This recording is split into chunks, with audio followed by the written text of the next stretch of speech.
یہ صاحب Donald Trump election جیت گیا، اس پہ ذرا کامنٹ کر لیں گے پلیز. جا رہے ہیں جنیوا، تو وہاں سے بات کریں گے انشاءاللہ. ٹرمپ کے الیکشن کے حوالے سے بڑی باتیں ہو رہی ہیں. خان صاحب سے اندر پوچھا بھی گیا.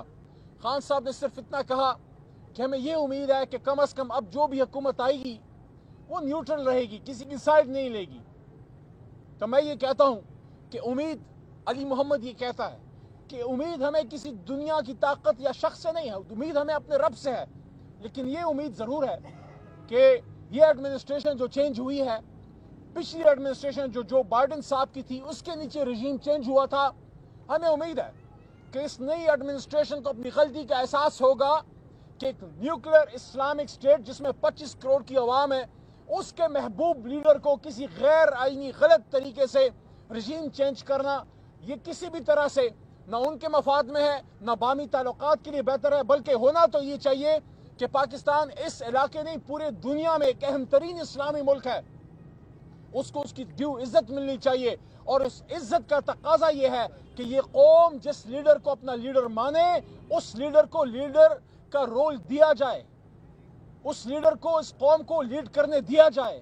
اس کا انجام یہ نہیں ہونا چاہیے کہ کسی کو روڈ پہ مار دو، کسی کو شہید کر دو، اور جو کسی بھی طریقے سے نہ مانے اس کو 460 دنوں سے جیل میں ڈال دو. تو یہ جس طریقے سے آئینی ترامیم کی گئی بالکل غلط تھا.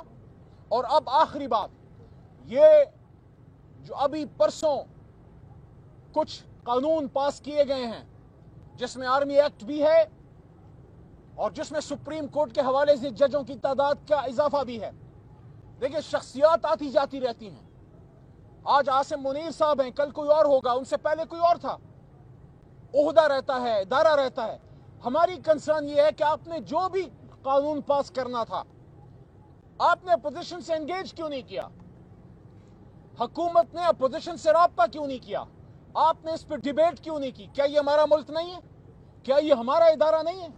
اگر کوئی بھی آپ قانون پاس کرنا چاہتے ہیں، آپ ہم سے انگیج کیجئے، ہمیں کنونس کیجئے کہ یہ ملک کے لیے بہتر ہے.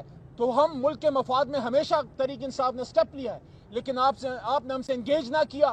آپ نے قائمہ کمیٹی برائے قانون میں یا قائمہ کمیٹی برائے ڈیفنس میں یا قومی اسمبلی کے فلور پہ اس پہ ڈیبیٹ نہیں کی. یہ اس کو پہلے قومی اسمبلی کو ڈیبیٹنگ کلب کہتے تھے. میں نے اس دن اس کا نام بدل دیا کہ ڈیبیٹنگ کلب کی جگہ اب اس کو پوسٹ آفس کہو.